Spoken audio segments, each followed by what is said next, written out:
Turning now to your community focus, as the situation in Ukraine reaches a boiling point, we are joined today live via Zoom by Massachusetts Congressman Bill Keating. He represents New Bedford and parts of Fall River. He serves as both the chair of the House Foreign Affairs Subcommittee on Europe, Energy, the Environment, and Cyber, is also a senior member of the House Armed Services Committee. Congressman, thanks so much for your time today. It's great to be with you, Kim. So let's start, if we can, with your assessment at this hour. How likely or imminent is it, in your opinion, that President Putin is going to invade Ukraine?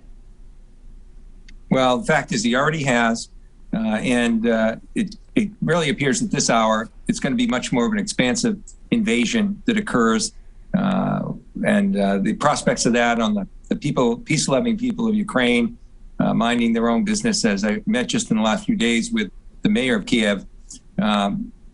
It's heartbreaking to see what the prospects are in Ukraine, and it's just astonishing with the audacity and poor intent of one person, Vladimir Putin, that he can bring this all to bear. Yeah, you mentioned meeting with the mayor of Kyiv. You just returned last night from a trip abroad. You were at the Munich Security Conference in Germany over the weekend as part of that trip. Ukraine's president was also in attendance as well. What was your takeaway from that meeting? Well, the solidarity was clear. I think a miscalculation has occurred in terms of Putin's view of the West.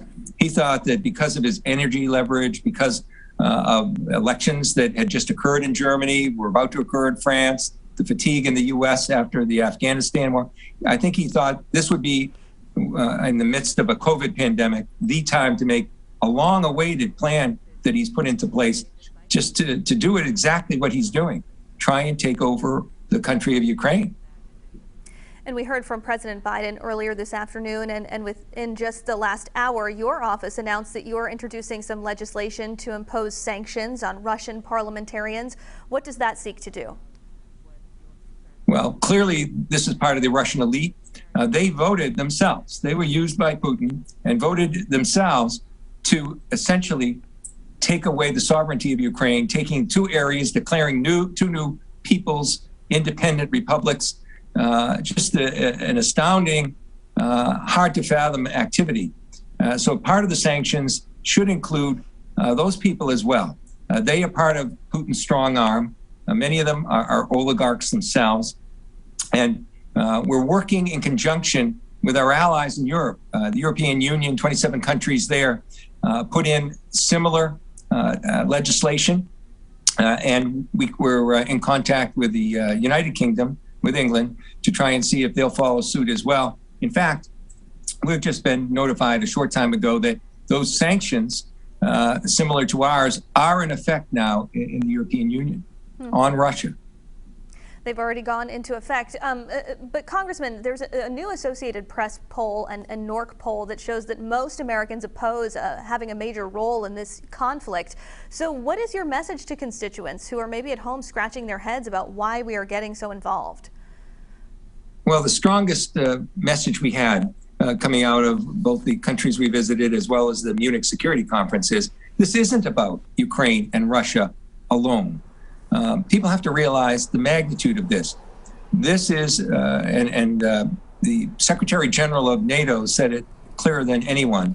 This is an historic battle that's now upon us at this moment, not between just these two countries, but between democracy and authoritarianism. Russia is acting, but China is looking, other countries that have been moving in that direction, Hungary, some of the Middle Eastern countries, they're all watching to see if democracies can succeed.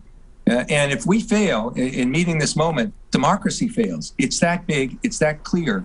And I think, and I hope in time, the American public, the people of the countries in Europe, who I think are closer to this, given their proximity to Russia, will fully understand that. I think they're beginning to understand the effect of this and how our failure to stand up to this at this juncture will take a turn that might take decades, if ever, to reverse.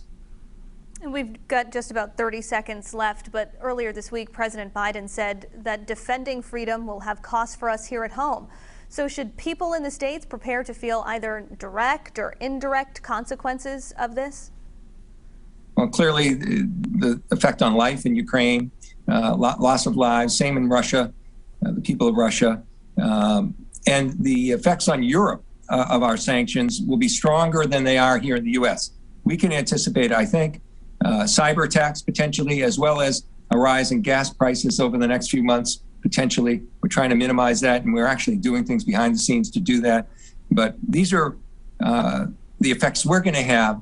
It's not the effects of our government working. It's really the effects of the actions of Vladimir Putin, backed up by authoritarians all through the world. So people begin to understand the magnitude of doing this.